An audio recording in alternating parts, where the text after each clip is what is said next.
Hi friends, the bed time story में आपका स्वागत है। पुराने समय की बात है। एक छोटे से गांव में एक गरीब महिला रहती थी जिसका नाम लीला था। लीला अपने छोटे परिवार का पालन पोषण अकेले करती थी। उसके पास कुछ मुर्गियां थी जिनके अंडे बेचकर वो अपना गुजारा करती थी। लीला की मेहनत और ईमानदारी की वजह से पूरे गांव में उसकी बहुत इज्जत थी। लेकिन वह हर रोज संघर्ष करती। हर दिन सुबह सुबह लीला अपने गाँव के बाजार में ताजे अंडे बेचने जाती। उसकी मुर्गियां स्वस्थ और खुशहाल थी, इसलिए उसके अंडे भी बहुत अच्छे थे। गाँव के लोग उसके अंडे बहुत पसंद करते। मगर लीला को हमेशा बड़ा सपना था कि वह कुछ बड़ा करना, अच्छी पढ़ाई और भविष्य उज्जवल हो। एक दिन बाजार में लीला की मुलाकात एक पुराने जादूगर से हुई। जादूगर ने उसकी मजबूरी और ईमानदारी देखकर उससे कहा, लीला, मैं तुम्हारी मदद कर सकता हूँ। मेरे पास एक जादुई मुर्गी है जो हर दिन सोने का अंडा देती है। क्या तुम इसे ले जाना चाहोगी? लीला पहले तो अचंभित हुई, लेकिन फिर सोचा, अगर ये सच है तो मेरे बच्चों का सभी दुख दर्द खत्म हो जाएंगे। उसने जादूगर की बात मानी और वह जादुई मुर्गी अपने साथ घर ले आई। अगले दिन जब लीला ने देखा मुर्गी ने सचमुच एक सोने का अंडा दिया, उसकी खुशी का ठिकाना नहीं रहा। उसने सोने के अंडे को बाजार में बेचा और उस पैसे से अपने बच्चों की पढ़ाई लिखाई और घर की जरूरतों को पूरी करने लगी।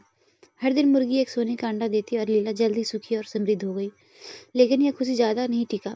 लीला के पड़ोसी जो उसकी समृद्धि से जलते थे, उनने जादुई मुर्गी की सच्चाई जानने की कोशिश की। उन्होंने लीला से जादुई मुर्गी के बारे में जानने के लिए कई चालें चली, लेकिन लीला उन्हें कोई जानकारी नहीं दी। परंतु लीला के बच्चों की लालची स्वभाव ने एक बड़ा मोड़ ले आया। बच्चों को जब यह पता चला कि मुर्गी सोने के अंडे देती है, उन्हें लगा अगर मुर्गी के पेट में सारे अंडे एक साथ निकाल लिए जाए तो वह अमीर बन जाएंगे। उन्होंने अपनी माँ से बिना पूछे ही मुर्गी को मार डाला और सब अंडे एक साथ निकालने की कोशिश की। लेकिन जब उन्होंने मुर्गी को मारा तो वे बिल्कुल हैरान रह गए। मुर्गी के पेट में कोई अंडा नहीं था। बच्चों, इसकी बेवकूफ़ी से नीला का सपना चूर हो गया। उसकी अमीरी का सफ़र वहीं ख़त्म हो गया और अब उसके पास ना तो सोने के अंडे रहे, ना ही जादुई मुर्गी।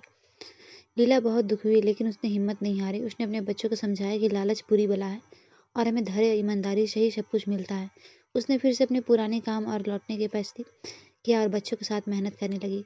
कुछ समय बाद बीतने के बाद लीला को मेहनत और ईमानदारी की वजह से उनकी स्थिति पर सुधार होने लगी। गांव वालों ने भी लीला की मदद की। लीला ने एक महत्वपूर्ण शिक्षा पाई कि असली मूल्य मेहनत और ईमानदारी है और किसी भी प्रकार का लालच या सुख या स्थायी नहीं दे सकता। लीला की इस कहानी से पूरे गांव में एक महत्वपूर्ण संदेश छोड़ा। उसने सभी को यह सिखाया कि सुख, शांति और समृद्धि का रास्ता सिर्फ मेहनत और ईमानदारी और धैर्य से ही होकर गुजरता है। स्टोरी अच्छी लगी हो तो लाइक एंड सब्सक्राइब करें। धन्यवाद।